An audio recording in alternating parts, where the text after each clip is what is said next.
We're going to go ahead and get started. My name is Christabel Villena, and I am the Program Officer at Common Pool. We are the company that has worked with the Watt family to design and manage the LA Homelessness Challenge. And we power the website and the platform, the home, if you will, of the LA Homelessness Challenge. I do want to let you know that this session will be recorded and will be made available from the news and update section of lahomelessnesschallenge.org. Just to review our agenda, we'll introduce the partners and the reasons behind the challenge. We'll go over the process and why we're so excited to offer this unique opportunity for you all. We'll dig into the website, including where to find information and how to ask questions. And then we'll open it up for Q&A. So please, if you have questions that we haven't answered through the presentation, then please enter them in the chat, and we'll answer as many of them as much as we can. And of course, if you have more questions, specific questions about your account or your proposal, you can email us at questions@lahomelessnesschallenge.org. But we will try to get to as many of the questions as we can. All right, so thanks again for joining us. We will start with introductions. First, we'd like to welcome Jennifer Ani, the Chief Administrative Officer of Watt Companies.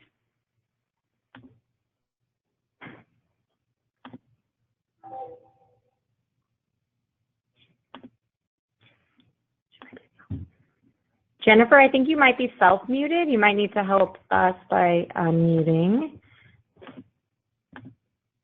Can you hear me now? I'm not. Yes. Yeah, go ahead, Jennifer, and everyone else, if you could help us by self-muting, that would be great. We're trying to work our way through the list to mute, but it is there's quite a list of people on the line. So if you could help us by self-muting, except for Jennifer Ani. Okay, perfect. All right, let me start again. Good morning, everyone. Thank you for joining us. I'm Jennifer Ani. I work for the Watt Companies, which is owned by the Watt family. And as I'm sure many people are aware, the Watt family has been proudly building homes in Los Angeles for over 70 years. So they understand all too well the importance of having a safe, welcoming place to live. And quite honestly, it's been their honor to provide that for thousands of people.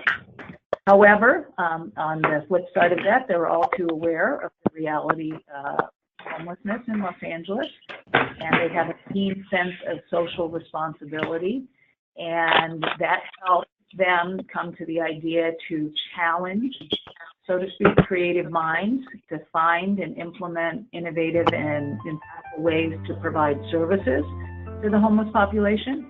And they're very proud to be part of the LA Homelessness Challenge, which calls upon local agencies on the front lines of this crisis to compete for $400,000 in funding for ideas that are feasible, effective, and importantly, scalable. And as well, they're extremely excited to launch this challenge alongside the incredible partners that we have, the United Way of Greater Los Angeles and the Home for Good Funders Collaborative. And this coalition has really come together at a critical point in time to attract the best, the brightest, in recognition that this problem really requires a strong convening force. And we thank you for your participation.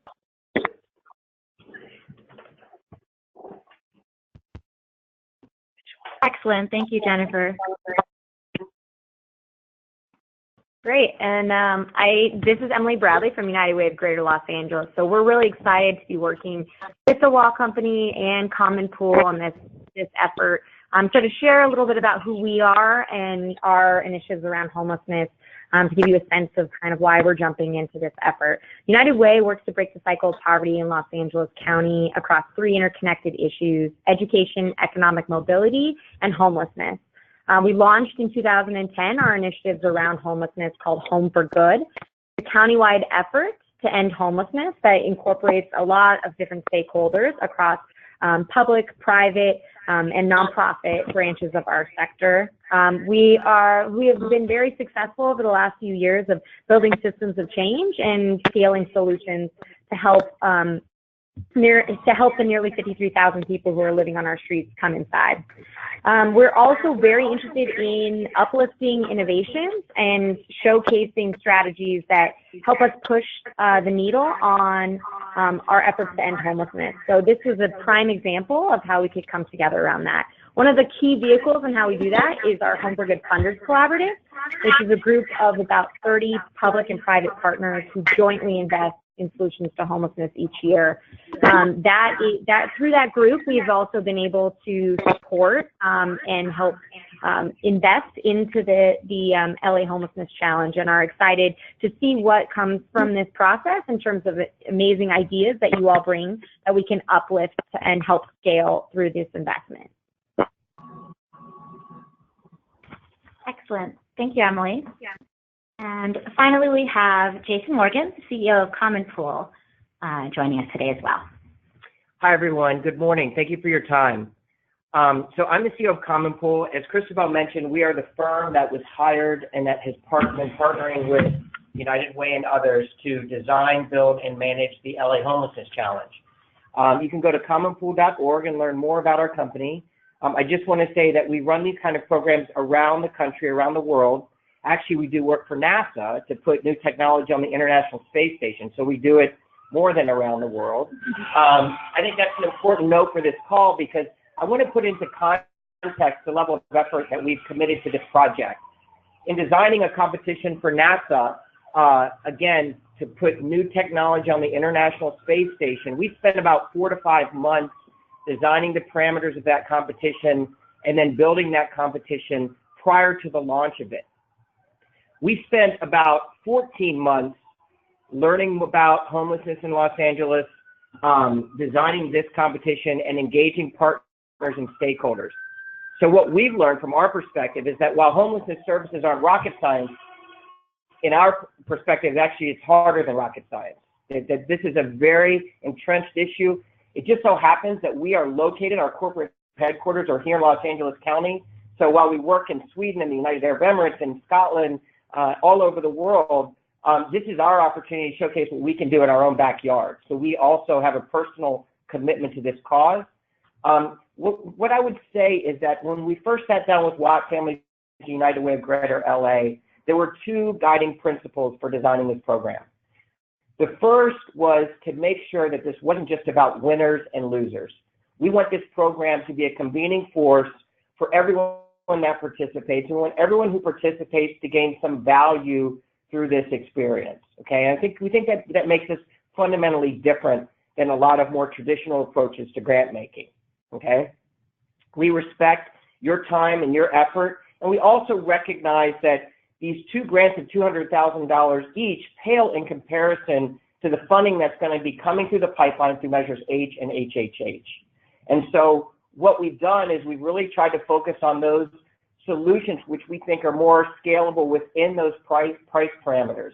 And so as we were walking around the county and sharing with our public partners our ideas for how we are going to focus on scalable service delivery for homelessness in Los Angeles County, we bumped into the LA County Homeless Initiative. And there, they really liked the approach that we were taking, and so they asked us to do a separate competition around housing.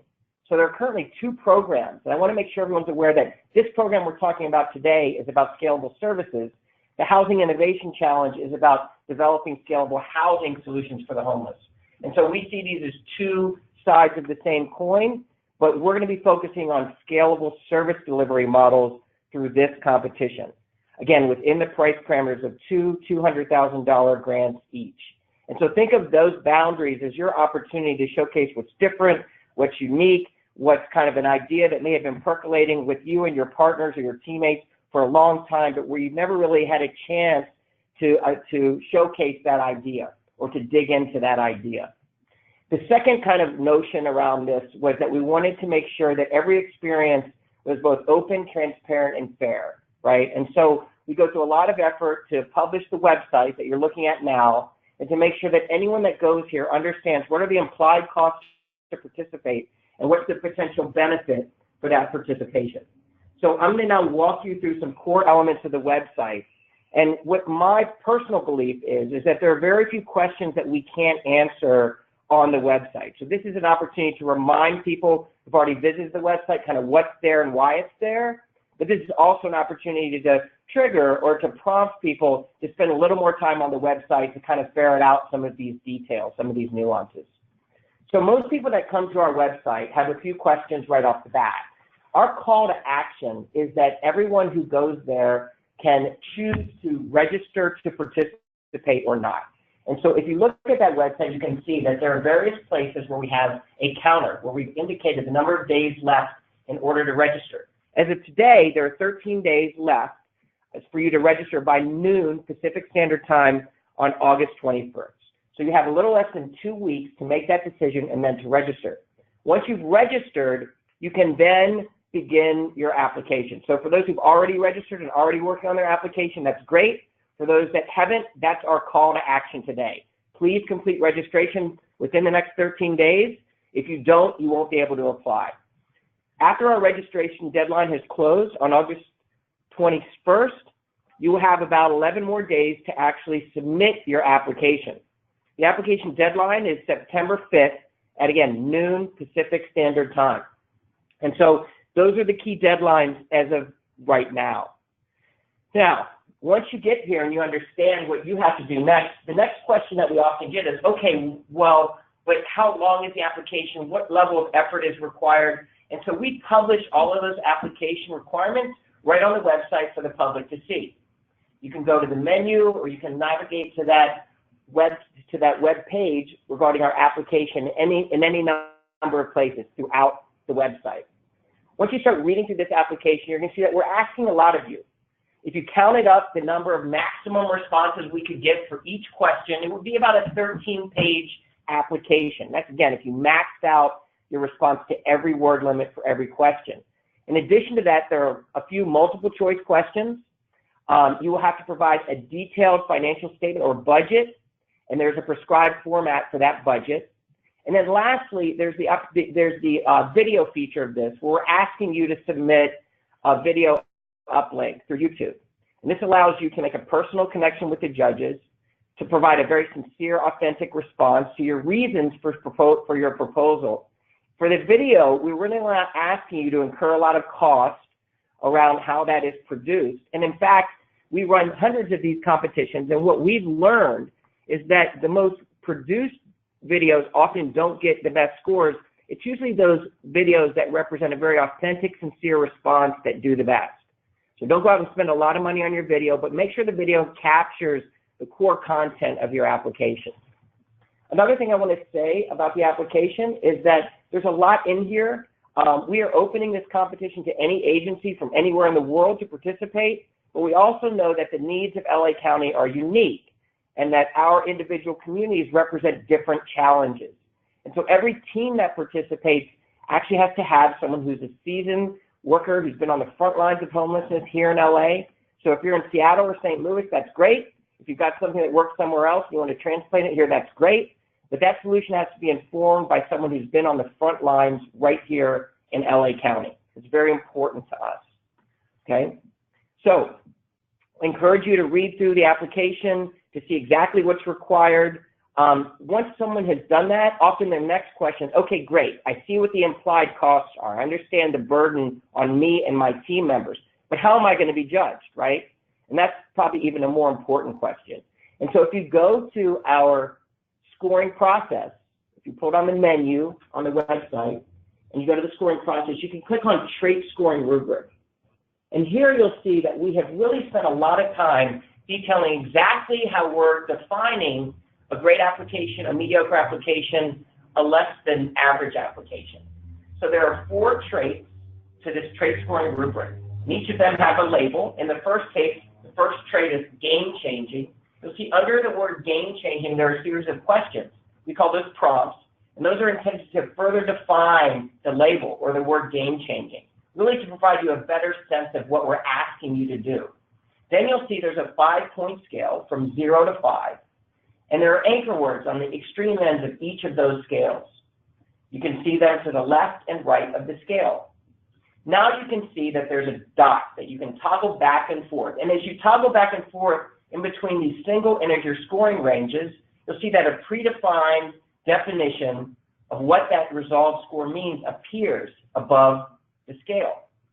So for judges, this is really important because it allows them to find what they think is the right score for that trait, and then to understand how we've defined that.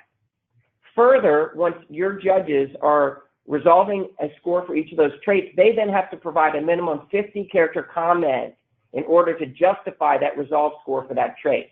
Now, if Cristobal, if you scroll down, you can see if the first trait is game-changing, right? Our second trait is impactful, right? Our third trait is feasible, right? And our fourth trait is scalable. Now, I strongly encourage you to play around with this.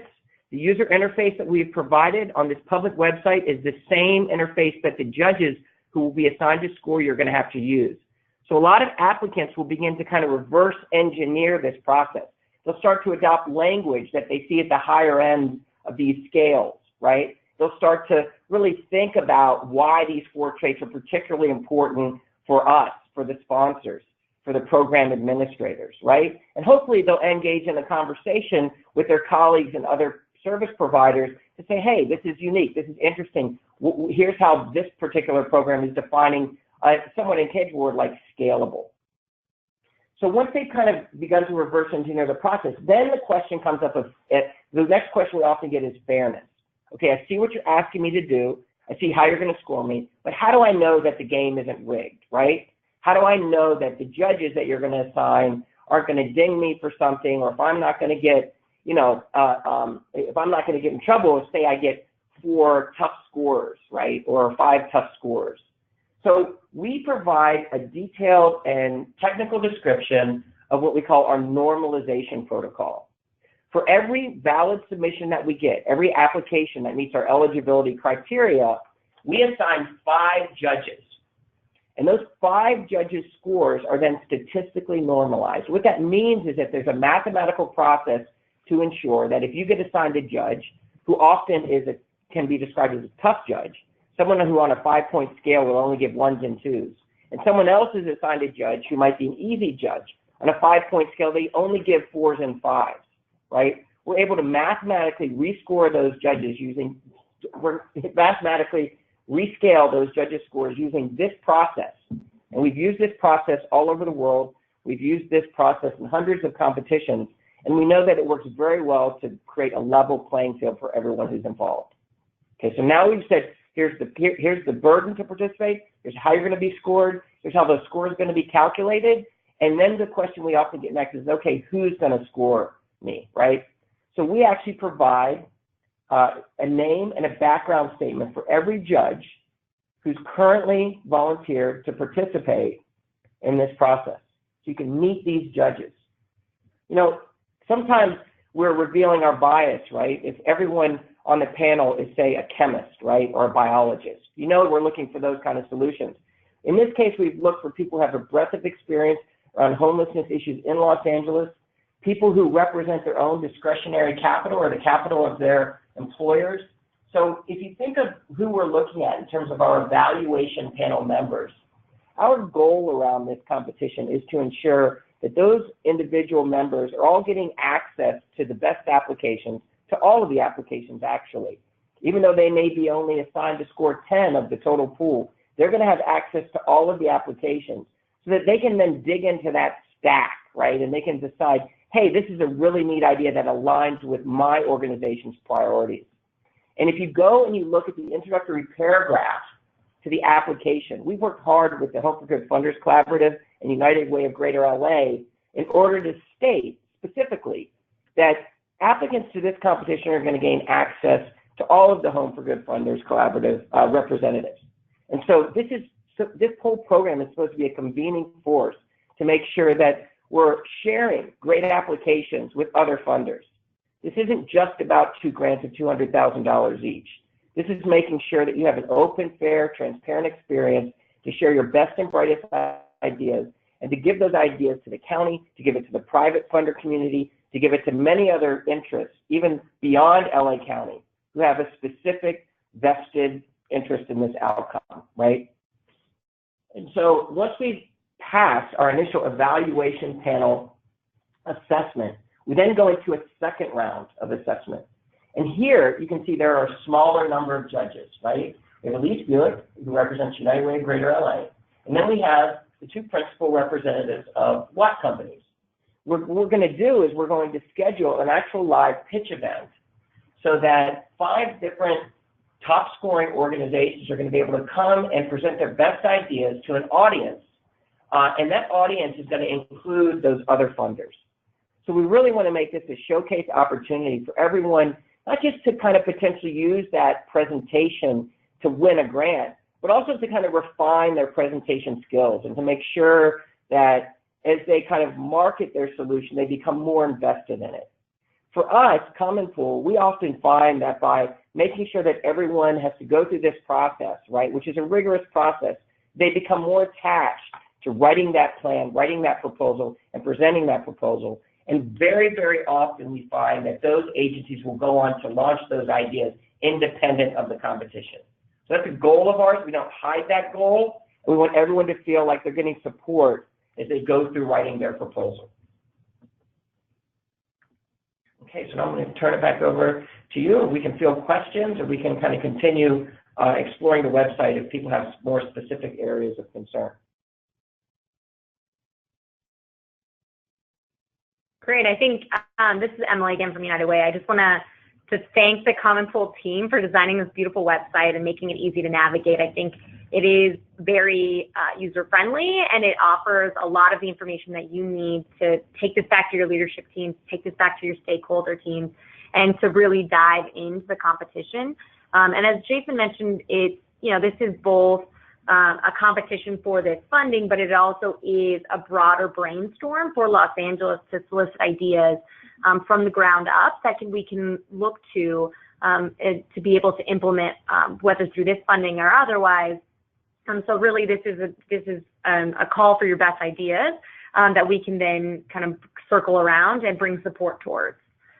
I know there's some questions kind of filtering in through the chat, so please keep those going. We're going to start addressing some of those, buying time for you all to think through what your options are, and we're going to be able to answer some of these questions as well. All right, so we'll start weaving through some of these questions. Again, please keep using the chat. Everyone is on mute, so you're not able to speak your question, but we will read the questions and share them as well. All right, I'll circle back to some of the ones that are more general, with some of the ones that are more specific. So there was a question as to the other webinar that will be hosted around the Housing Innovation Challenge, and when that would be held. Yes, that information is on housinginnovationchallenge.com. So please definitely visit that website and learn more. They are hosting a webinar only for people that have already registered for the challenge. Yeah, and I want to repeat, because there's a couple questions that kind of allude to this. The LA Homelessness Challenge is only about service delivery. So home construction or housing construction is the other competition. But we do realize that oftentimes those that are committed to developing housing for the homelessness here in LA also include wraparound services and or include social services or other intervention, service intervention as part of housing development, as part of developing a planned community, right? And so if you want to apply, so this is the service component of a comprehensive development, that's acceptable, but we're not allocating these funds for hard construction costs. There was a question around Jason and Christabel's company that they're representing. So I put a link into the chat feature to their website so you can explore the company more. It is called Common Pool. And so you can kind of investigate that their work and some of the other prize challenges that Jason mentioned.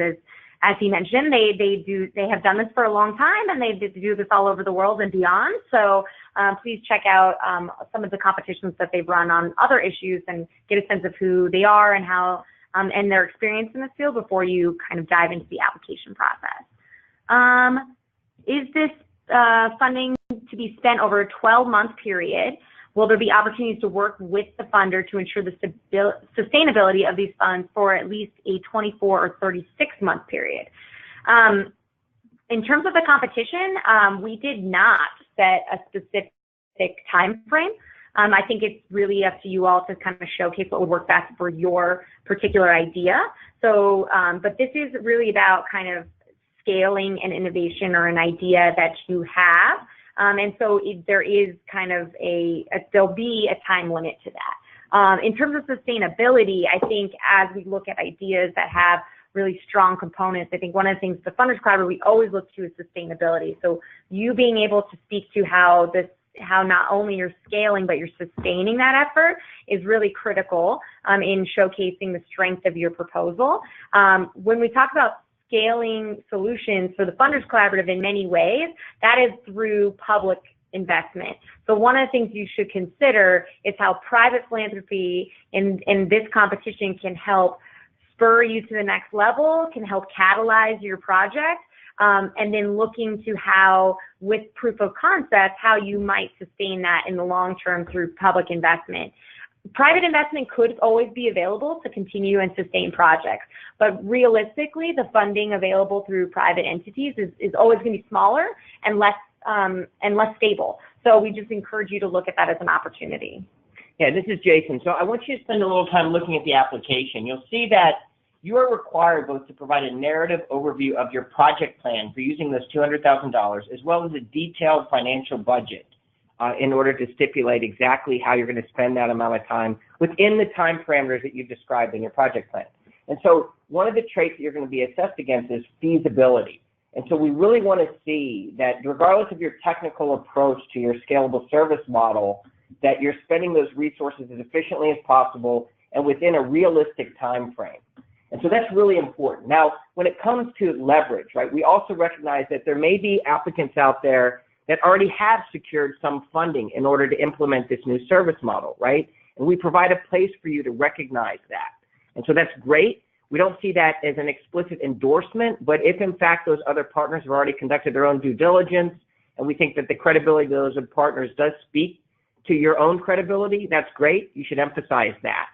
And then lastly, there's a section in the application called Other Needs. And so while grants and financial resources are important, we also know that each of you may have other kind of rate-limiting factors when it comes to implementing your proposal, such as board development, or such as new partnerships, such as collaboratives, such as integration with CES, other things that are identified in the application.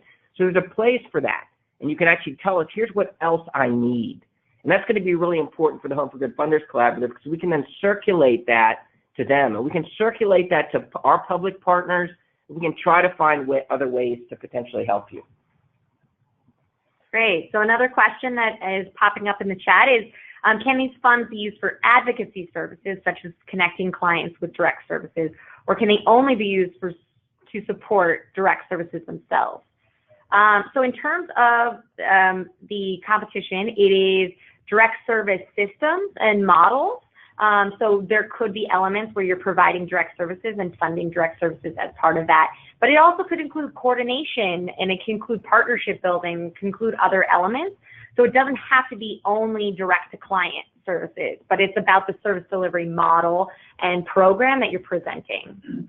Yeah, and I would just add that even if you're providing a new direct service model, right, we also ask in the application that you tell us how you're potentially going to integrate into the current Homelessness CES platform, right? And so we know there's a lot of other providers out there. We know that there's been a lot of hard work trying to integrate all those providers. And so we're trying to be conscious of that by asking about CES integration and other aspects of what you might do. So even if you're providing a program that's independent, right, we want to see that there is advocacy in one sense or another, kind of across the fuller platform of what's happening here in LA County.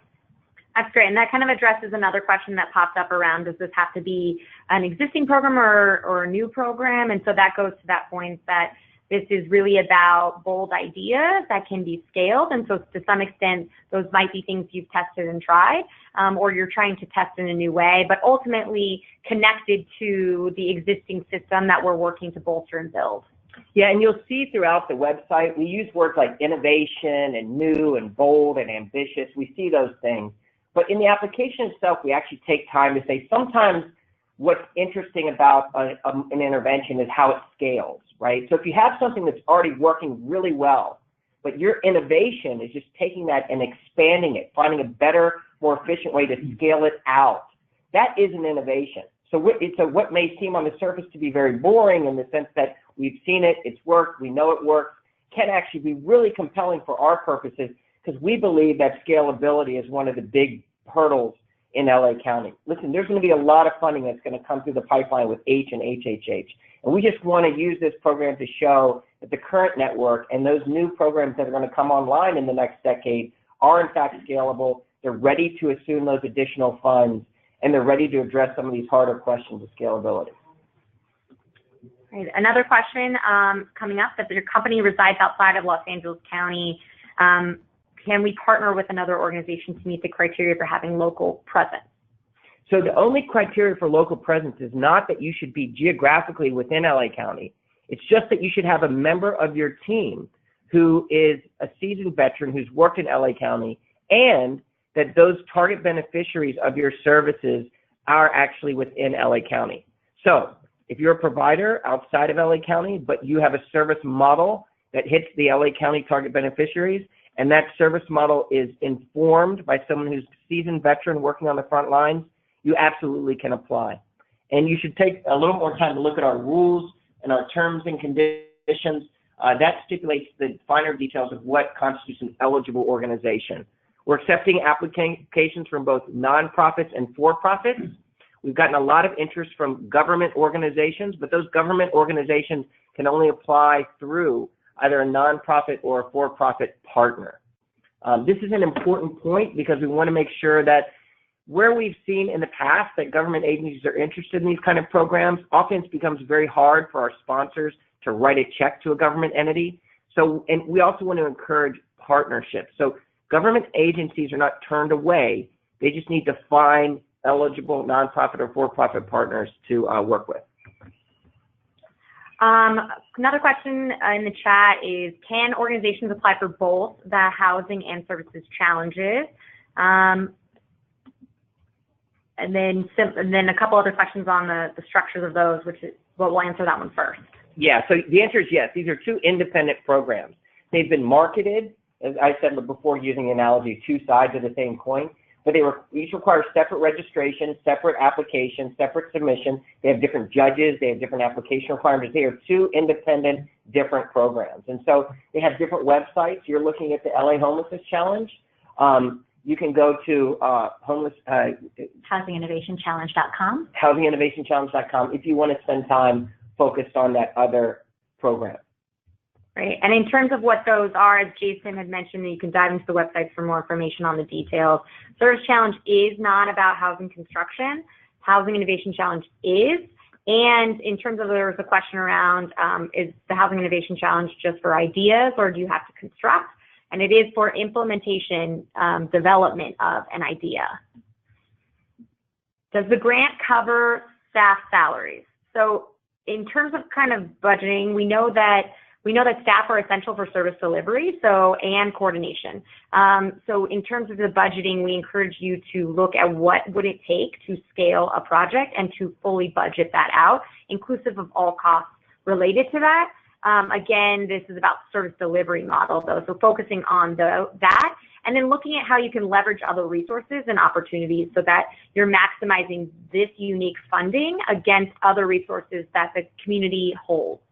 Yeah, I would add that if you go to the budget section of the application, there's a prescribed format for how you're going to enter those cost categories. And so when you do that, we're really putting the burden on you. And our judges are going to be trained to say, okay, look for more detailed budget explanations that align with the narrative description of the project plan. So it probably wouldn't be too wise just to put staff as a cost category and then some lump sum that indicates total cost for that staff. The more detailed you are, the more we can understand your feasibility and your projected impact, right? And so that is the case across all cost categories. Be more detailed. It is also the case that you can, in fact, choose to use general cost categories like overhead if you want. But again, if you choose to use a word like overhead, our judges are going to be looking at, and if the cost category generates more questions than answers, it's probably not your best proposal. There's a question that is talking about families specifically, but I think the heart of the question is, are there certain priorities for strategies over others?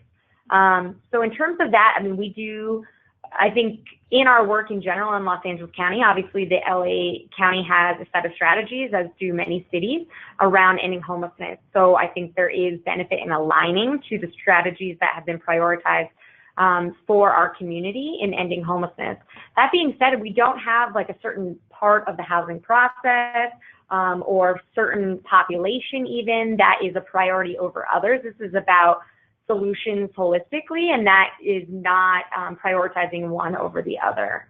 There is a section in the application where you're asked to choose those approved homelessness strategies that have been provided by the county and to select any number of those that align with your technical approach.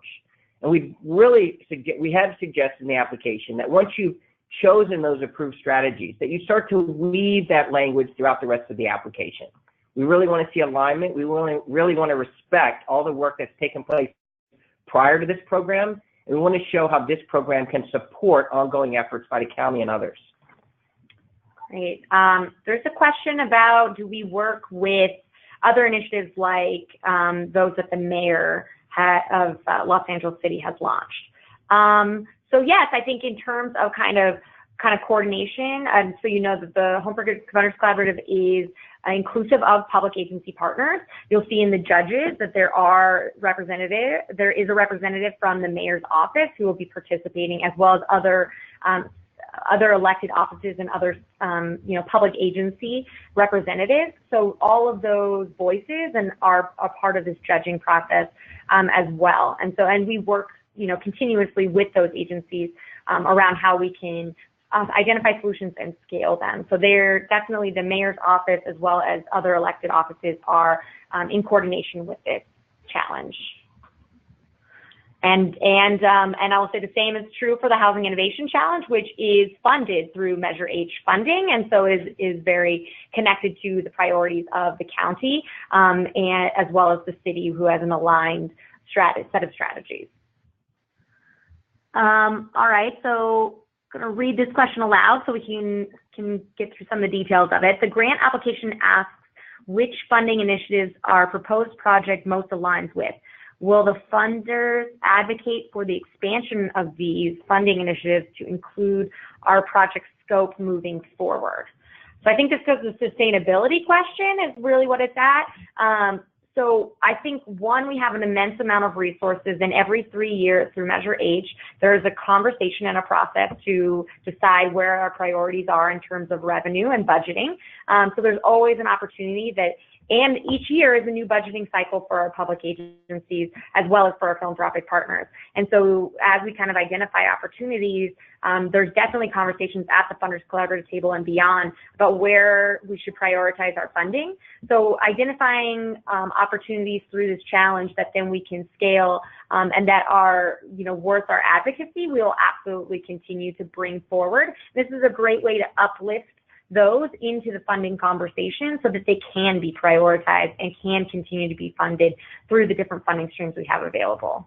Yeah, and I would just add, we do have a specific relationship with the LA County's homeless initiative, but we cannot speak on their behalf. We cannot make promises on their behalf.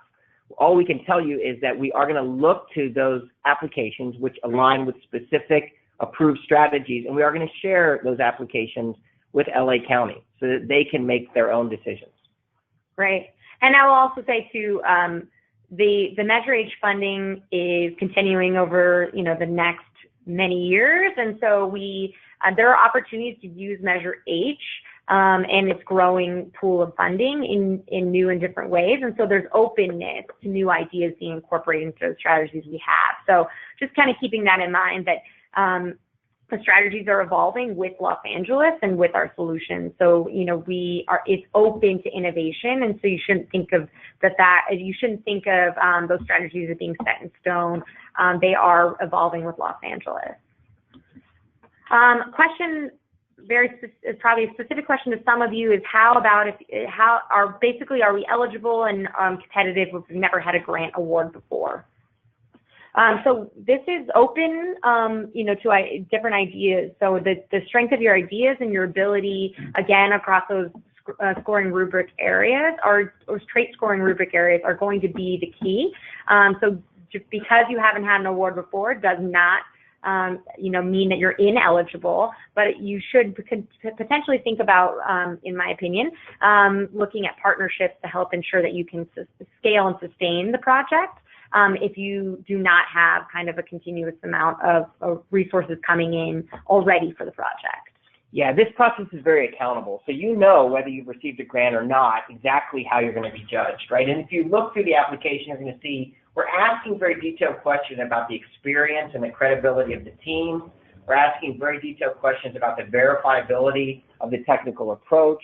We're asking very specific questions about the partnerships that you may bring to the table. And so there is actually a section under your technical approach where we ask you, if in fact you don't have your own data to reveal why this technical approach would be impactful, we want you to provide academic research that shows the verifiability of the technical approach. So you can see, if you're reading through the lines, this is open to new approaches, but we definitely are looking at verifiability, right? We want to first do no harm, right? We want to make sure that whatever we're sorting through isn't about just the glamour and the kind of pizzazz or the surface quality of something, but there's actually deep substance and deep thought that's gone into each of these, whether you've done it the first time or the 100th time. Okay. How many applications do you anticipate receiving?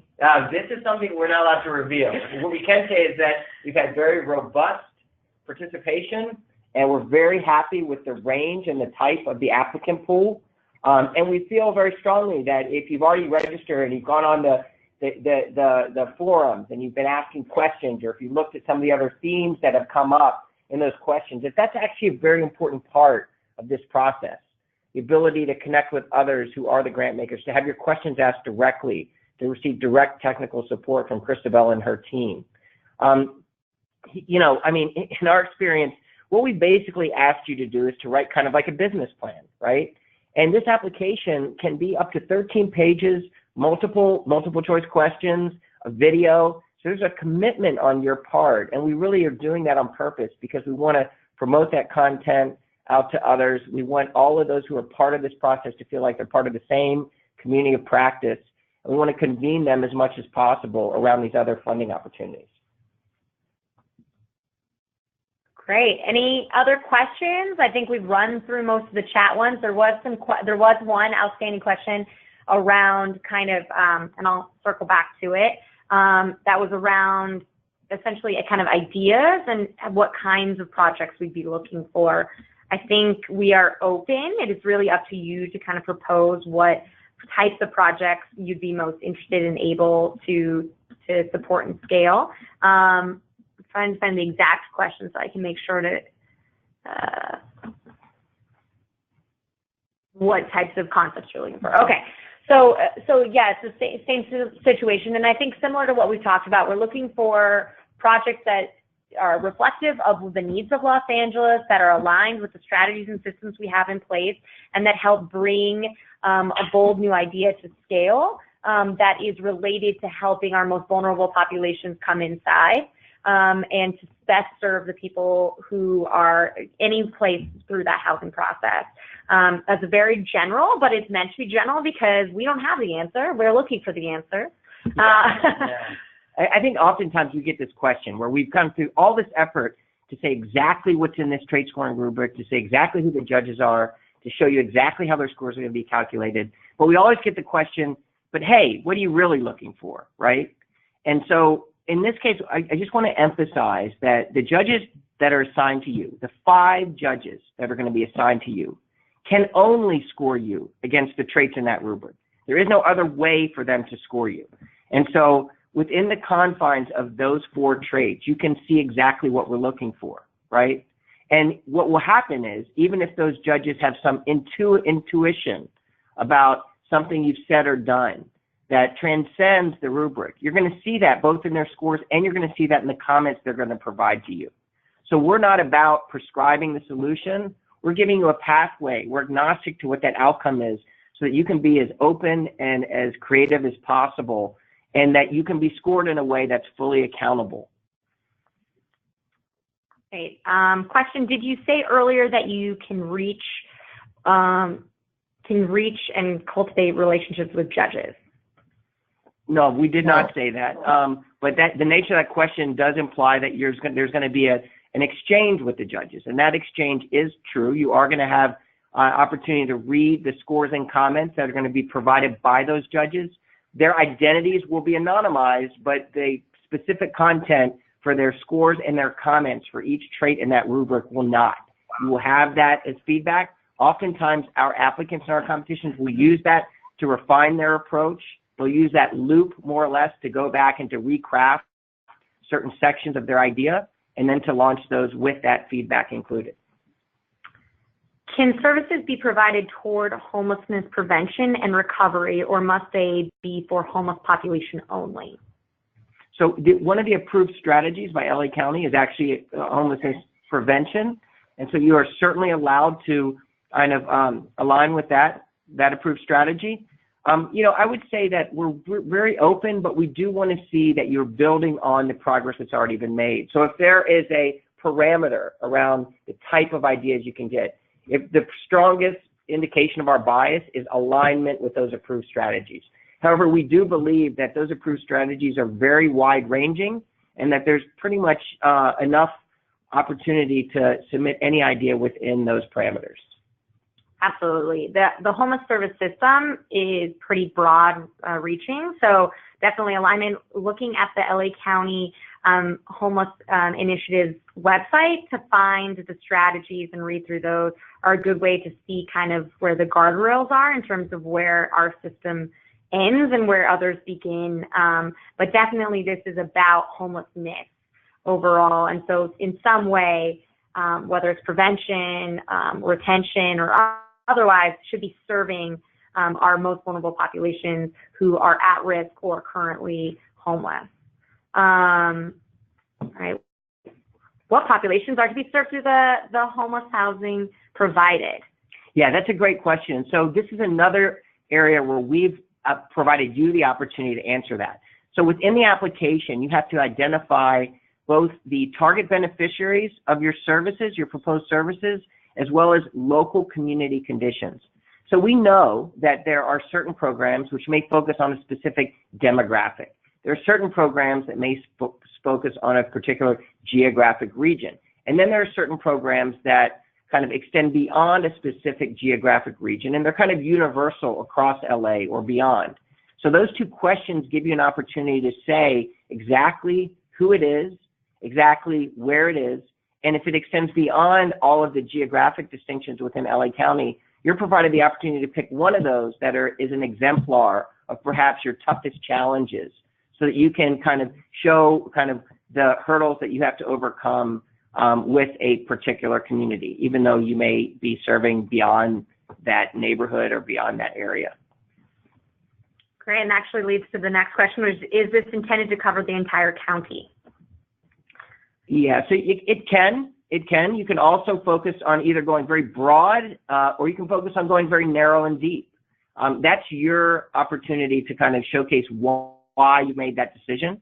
And then you have to project out kind of the number of those that will benefit from your services. So if you have a program that's designed to serve fewer people but to serve them more completely, or if you have a program that's designed to serve some particular aspect of a wider pool of target beneficiaries, you have the opportunity to show kind of why you've made that decision and exactly why you think it's important. Great. That's the last question on the chat for now. Give you all a minute to throw on any last burning questions that you have. In the meantime, did you want to cover any next steps or share any other tips and tricks? Sure. I wanted to visit the timeline page. It just highlights key dates and what the process looks like for everyone. The big one coming up again is the registration deadline by noon Pacific on August 21st. You must register and complete both steps of the registration in order to submit an application. So please go ahead and do that. And then the application deadline follows on September 5th at noon Pacific. And then it talks a little bit, another overview of the review process, evaluation panel, and timing on when we might designate the finalists who would be participating in the live pitch event, which will be happening in November. Great. There's a couple, of course, burning questions that always roll in right at the end. So some quick clarifications. Where can we find the construction grant? Well, so that again is not this program. If you want to find the program, which might provide a grant for construction of homelessness housing opportunities. Here. On news and updates, we've provided a link to the opportunity here, as well as a joint press release that we released with the Housing Innovation Challenge. Perfect. So if you go to the news section of the website, you can find the link to the other competition that's happening simultaneously for the housing innovation side. Just another verification that you can definitely apply if you are outside of Los Angeles. We are hopeful that you'll find a local partner to help implement, but you are eligible whether you're based in Los Angeles County or not. Do you recommend we register even if we're not sure we're ready to apply? Yes, absolutely. Absolutely. Yeah, you don't want to kind of eliminate that opportunity. Between the registration deadline, which is August 21st, and the submission deadline, which is November 5th, there's about 11 business days when you can kind of continue to make that decision. And so, don't cut your nose off. Just kind of focus on getting registered, getting in the queue, and then thinking about that submission deadline of November 5th at noon. September 5th. I'm sorry, September 5th at noon Pacific Standard Time. Yes. Great. And just to also clarify a point that was made earlier, you are eligible to apply for both competitions. You do not have to choose between them. You can apply to both. That's the end of the burning questions. Well, and of course, if you have more, and if you've registered, we do have a forum on the platform where you can ask questions, and we also recommend that you email questions at lahomelessnesschallenge.org, especially if you have specific technical issues and things like that. Please email us directly, and we'll respond to you as soon as we can. And there is a Q&A here as well on the homepage, but really the goal is to provide as much information here on this website as possible. Yeah. And the Q&A on the homepage is actually an opportunity for us. So you'll see that there are a specific number of questions there whenever you go to the website. Those questions were written oftentimes before the competition launched. But as registrants go to our forums and they start asking questions, sometimes we'll see a question repeated over and over again. If we decide that for the registrant community, it's important enough that we should publish it on the front-facing website where Christabel is showing you these questions and answers. You'll see it pop up there. Similarly, in news and updates, sometimes there is some abiding question that triggers an update, the need for an update. And so we will then provide the response there as well. So the website is supposed to be dynamic. It's supposed to invite you to continue to revisit that content. And if you're registered, it's specifically designed for you to come back, log in, and to work on your application. Perfect. Well, we will hold for a couple minutes in case people have any last questions that they want to ask, but otherwise, I think I would just thank Common Pool for helping us navigate the website and obviously building a beautiful website that you can navigate on your own as well.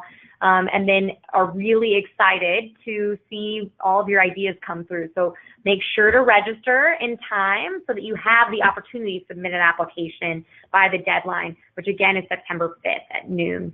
And we appreciate all of your time today and continue to appreciate your amazing ideas and all of your work to help end homelessness in Los Angeles County. And I will add, if you know of others that weren't able to participate today, this recording will be available on the news and update section of lahomelessnesschallenge.org. And also there's an opportunity here on the website to share via Facebook, Twitter, and LinkedIn. So if you click on the share link, you'll have opportunity to share with others as well. So please spread the word. We're very excited. Thank you again to United Way for hosting us here today. And we look forward to learning more about all of your excellent work.